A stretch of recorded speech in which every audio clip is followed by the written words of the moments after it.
Teilhard de Chardin was 27 in the year 1908 when he came to the southeast coast of England to complete his training as a Jesuit.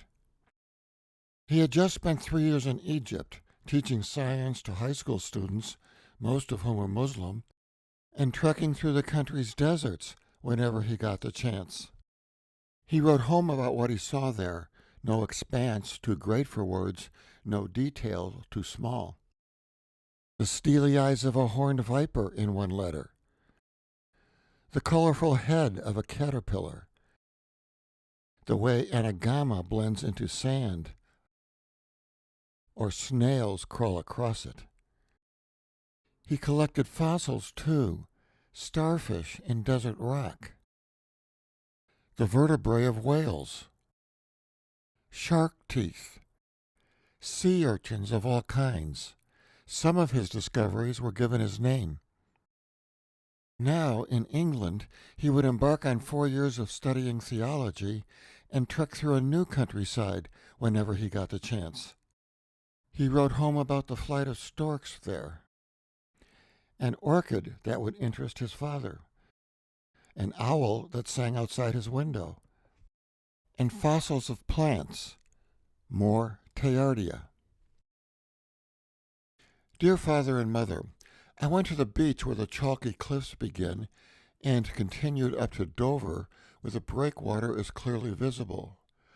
Under the chalk is a layer of clay full of fossils, ammonites mostly, which are very interesting and quite pretty. They have changed into pyrite and a layer of mother of pearl, which gives them a bronze tint and a marvelous luster. The sea pushes them up and rolls them like pebbles. You only have to collect them. Something else was going on at this time, not in nature, but deep within Teilhard, in a place his theological studies never reached, a place where the tiniest of fossils pointed up to the grandest of stories.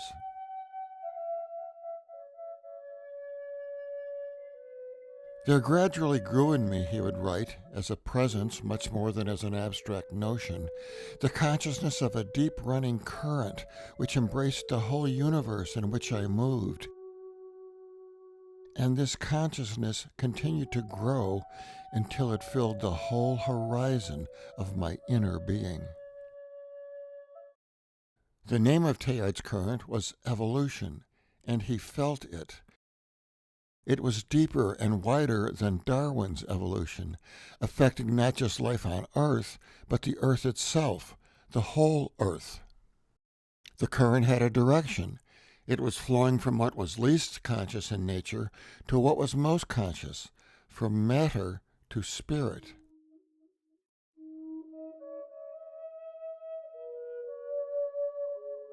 I saw that the dualism in which I had hitherto been enclosed was disappearing like the mist before the rising sun. Matter and spirit, these were no longer two things, but two states or two aspects of one and the same cosmic stuff. The idea of a cosmos originating in matter and giving birth to spirit was more French than British, more the philosopher Henri Bergson than the biologist Charles Darwin. It was an idea Teilhard plumbed. I stepped down into the most hidden depths of my being, lamp in hand and ears alert, to discover whether in the deepest recesses of the blackness within me I might not see the glint of the waters of the current that flows on, whether I might not hear the murmur of the mysterious waters that rise from the uttermost depths and will burst forth no person knows where.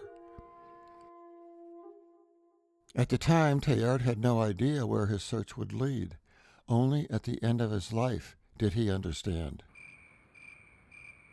All that I can remember of those days, apart from that magic word evolution, which haunted my thoughts like a tune, like a summons to be answered, all that I can remember is the extraordinary solidity and intensity I found in the English countryside, particularly at sunset, when the Sussex woods were charged with all that fossil life I was hunting for. There were moments indeed when it seemed to me that a sort of universal being was about to take shape suddenly in nature before my very eyes.